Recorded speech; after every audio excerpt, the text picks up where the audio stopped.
प्रेरणास्पद कथाएं YouTube channel पर मैं धनंजय जैन आप सभी का हार्दिक अभिवादन करता हूं। छोटी सी कहानी डीजे की जुबानी।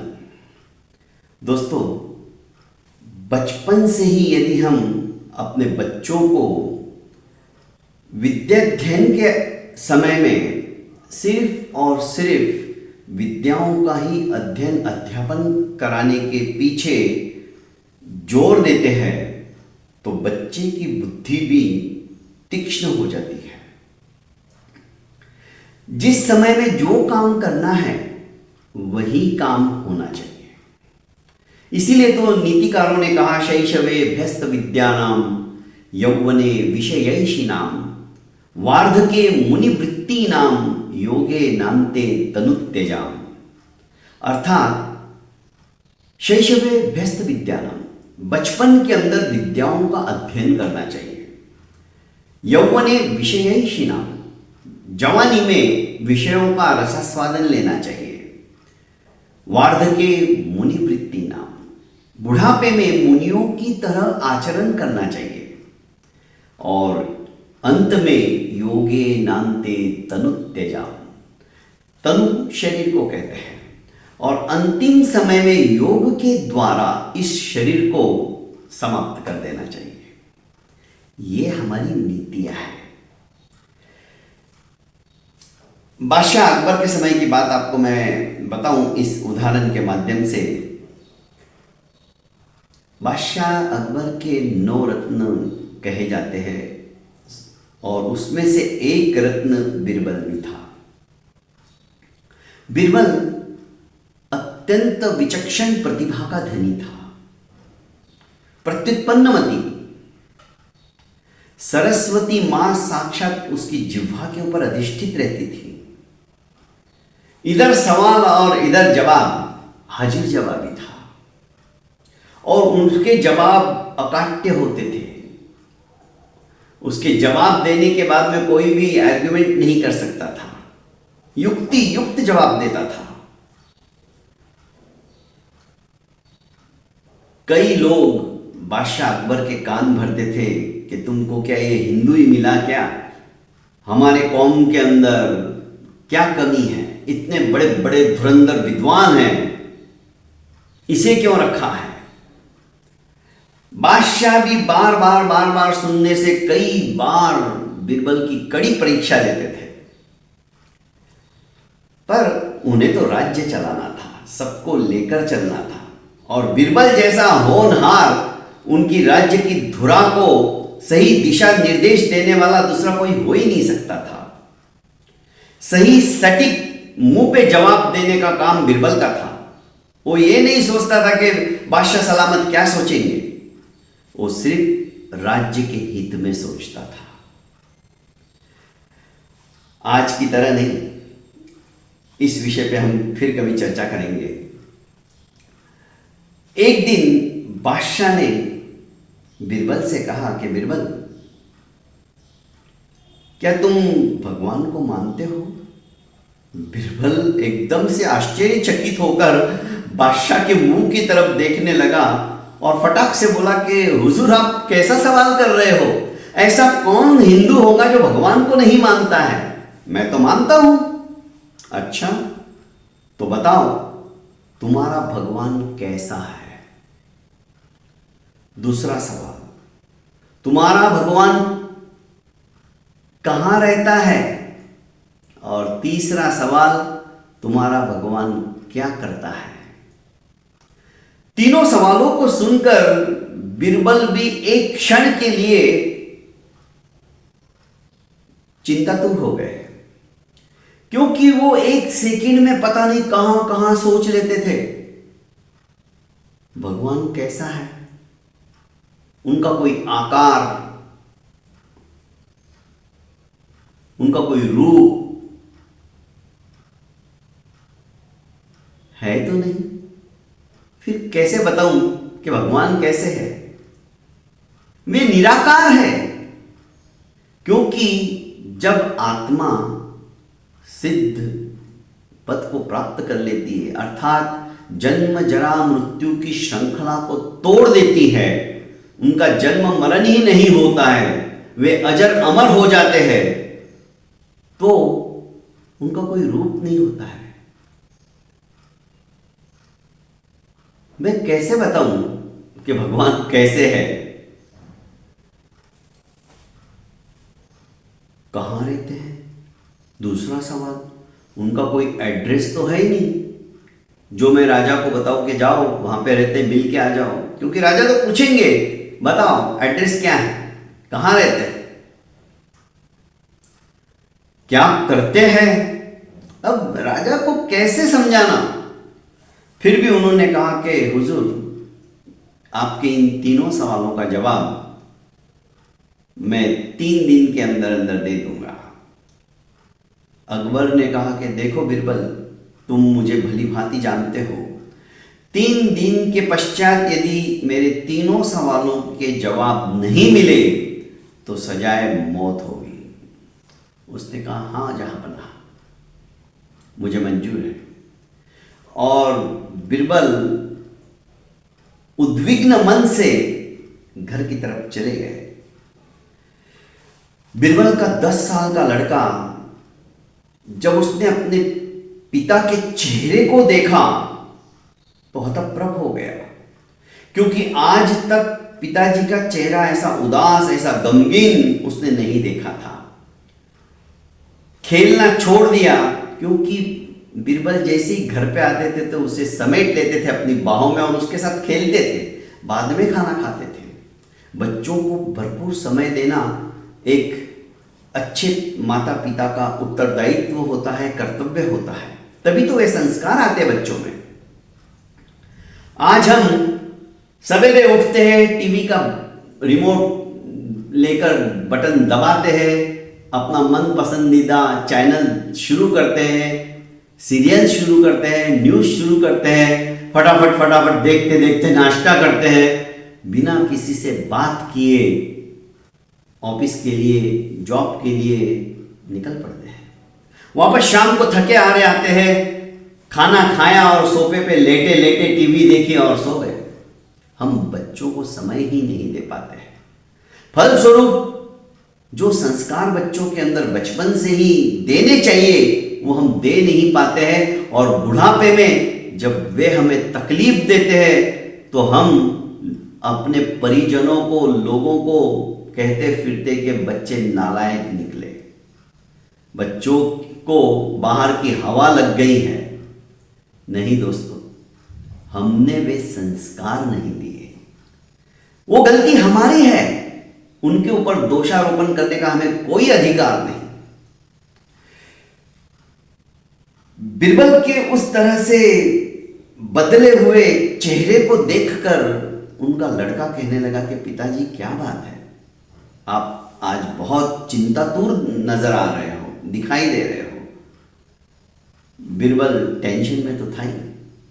उसने कहा भाई तू तेरा खेलना क्यों दिमाग खराब कर रहा है। ऐसा भी कभी अपने बेटे को बिरबल ने पहले नहीं कहा था।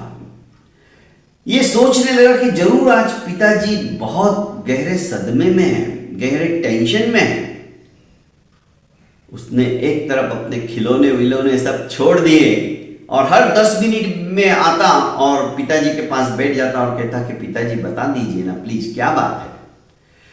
आखिर वारंवार अपने बेटे द्वारा इस तरह से पूछने पर बिरबल ने सोचा कि चलो 3 दिन के बाद तो साला मरना तो है ही, बता देते हैं।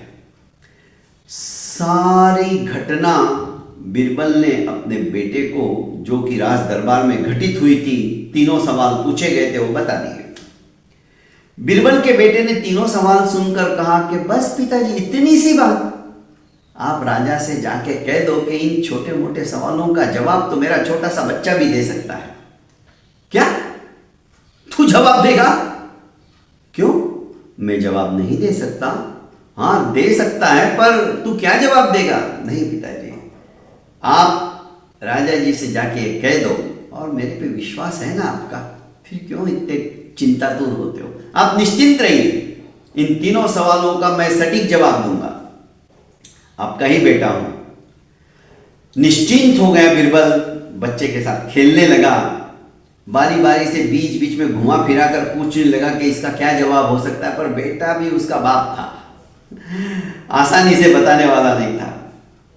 दूसरे दिन राज दरबार में जाकर बीरबल ने कहा कि हुजूर, वैसे जवाब तो आपको मेरा छोटा बेटा भी दे देगा, पर आपने 3 दिन की मोहलत दी है, तो 3 दिन के बाद ही मैं उसे यहाँ पर लेके आता हूँ।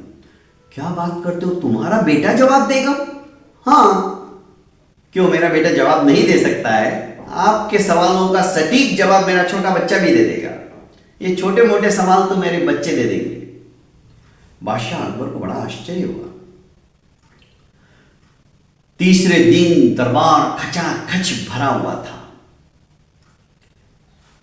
बीरबल अपने बेटे के साथ राज दरबार में प्रविष्ट होते हैं।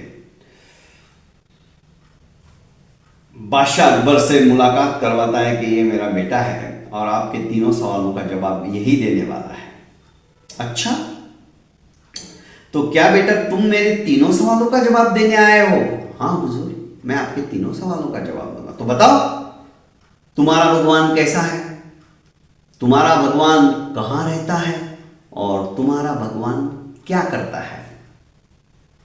लड़के ने कहा, हुजूर आपके 3 सवाल नहीं 30 सवाल भी हो गए ना, उन सब का जवाब मैं दूंगा, पर मुझे बड़ा आश्चर्य होता है।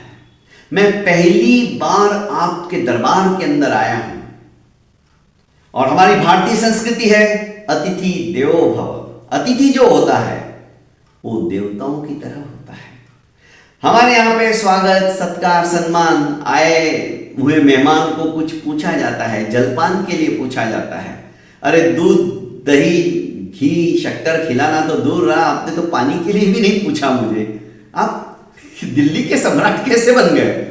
मजाक मजाक में इस लड़के ने तमंचा मार दिया, पर अकबर भी आज की तरह संकीर्ण विचारधारों का व्यक्ति नहीं था। उसने कहा, बेटा तुम सही कह रहे हो, मुझे मेरी गलती का एहसास हुआ, बोलो क्या लोगे? अरे बच्चा हूं, दूध पीऊंगा और क्या पीऊंगा? दूध मंगाया गया। दूध का एक घूंट पिया ग्लास में से और एक थू थू करके थूकने लगा और कहने लगा कि कैसे आपके यहाँ कर्मचारी लोग काम करते हैं, इस दूध में तो शक्कर ही नहीं है, फीका है। बीरबल और अकबर के साथ साथ सारी सभा देखने लगी है, सवालों का जवाब देने आया है, क्या करने आया है? कितना दिमाग खा रहा है, चुपचाप दूध पी लेना चाहिए ना भाई, जैसा है वैसा। नखरे कितने हैं इसके। बीरबल भी सोचने लगा, पता नहीं ये क्या गुल खिलाने वाला है। खैर शक्कर मंगाई गई, दूध में शक्कर ऊपर से डाली। इस लड़के ने थोड़ी देर के लिए ग्लास हिलाया और गट करके दूध पी गया, मुंह पोंछा और कहने लगा, हाँ हुजूर पूछिए। अरे पूछना क्या, मेरे 3 सवाल मैंने अभी तो तुम्हें पूछे। तुम्हारा भगवान कैसा है, तुम्हारा भगवान क्या कहाँ रहता है, और तीसरा सवाल, तुम्हारा भगवान क्या करता है। कैसा है, कहाँ रहता है, क्या करता है। तो हुजूर मैंने 2 सवालों का जवाब तो आपको दे दिया, तीसरा सवाल वो भी जवाब देता हूं।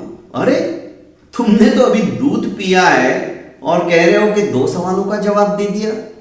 बेटा पहेलियां मत बुझाओ, जो कुछ है स्पष्ट कहो। पूरी जनता जो कि बैठी हुई है उनको भी पूछा जाए तो वो भी बोलेंगे तो किसी को कुछ सवाल का जवाब मिला नहीं है, तुमने क्या जवाब दिया? तो देखो हुजूर मैंने तो जवाब दिया, अब आप नहीं समझे तो इसमें मेरा क्या दोष। बेटा पहेलियां मत बुझाओ और स्पष्ट कहो तुमने क्या जवाब दिया। लड़के ने कहा कि देखो हुजूर, जब मैंने दूध मंगाया तो दूध फीका था। मेरा भगवान स्वच्छ अच्छ निर्मल है, दूध की तरह श्वेत, उसका कोई रंग नहीं, रूप नहीं, वर्ण नहीं, निराकार। पर वो दूध फीका था तो मैंने उसके अंदर शक्कर मिलाई, आपके आदमी जब शक्कर लाए, उस शक्कर को हिलाया, पी गया, दूध मीठा हो गया। यदि उस शक्कर को कोई वापस बाहर निकालना चाहे तो क्या आप भी निकाल सकते हो एक बार मिक्स होने के बाद? नहीं ना। तो मेरा भगवान इसी तरह सर्व जगत के अंदर व्याप्त है, सर्वव्यापी है। वो मिक्स हो गया है, उसको कोई दिखा नहीं सकता, ऐसा बता नहीं सकता, पर उसका एहसास होता है, उस माधुर्य का एहसास होता है, मिठास लगती है, महसूस होती है। तो मेरा भगवान निरंजन निराकार है, वो सर्वव्यापी है। आपने दूसरा सवाल पूछा ना, कहाँ रहता है? सर्वव्यापी है, कहाँ नहीं है ये बताओ? मेरा भगवान हर जगह है। उदाहरण के तौर पर बिरबल ने भी गर्दन हिलाई के वाह, बेटे ने तो सटीक जवाब दिया है।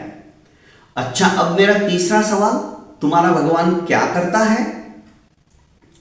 हुजूर देखो, मैं बच्चा हूं, 2 सवालों का जवाब मैंने दे दिया, तीसरे सवाल का भी जवाब दूंगा, पर उसके पहले एक छोटा सा सवाल क्या मैं आपसे पूछ सकता हूं? हाँ हाँ पूछो। बादशाह ने सोचा क्या सवाल पूछेगा है बच्चा। लड़के ने कहा कि हुजूर, आप जो है मेरे को सवाल पूछ रहे हो, अपना गुरु समझकर पूछ रहे हो या शिष्य समझकर?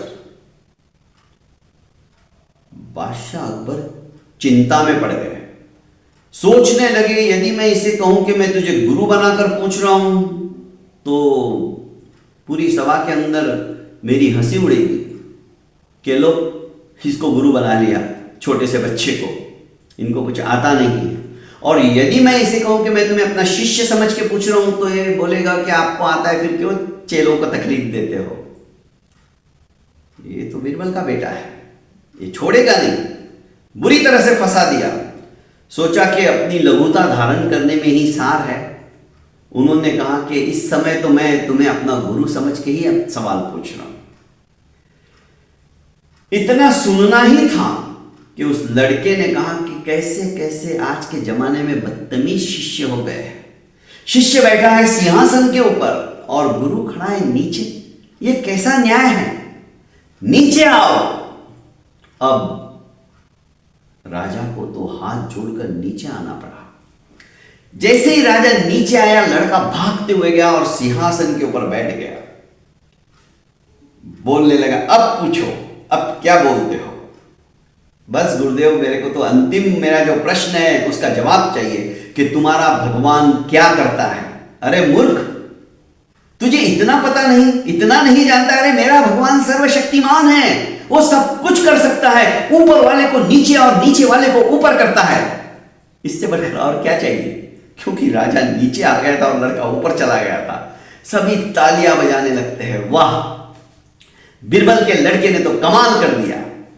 कहने का आशय दोस्तों, कहानी छोटी सी है, कहानी हो सकता है कपोल कल्पित भी हो, पर यह कहानी हमें शिक्षा देती है कि बचपन से ही यदि हम विद्याओं का अध्ययन करने लग जाए, हमारी बुद्धि तीक्ष्ण होती चली जाती है, हम प्रत्युत्पन्नमति हो जाते हैं, और तो और हमारे मन मस्तिष्क के अंदर जो अज्ञान का आवरण छाया हुआ है, वो आवरण धीरे धीरे हटता चला जाता है।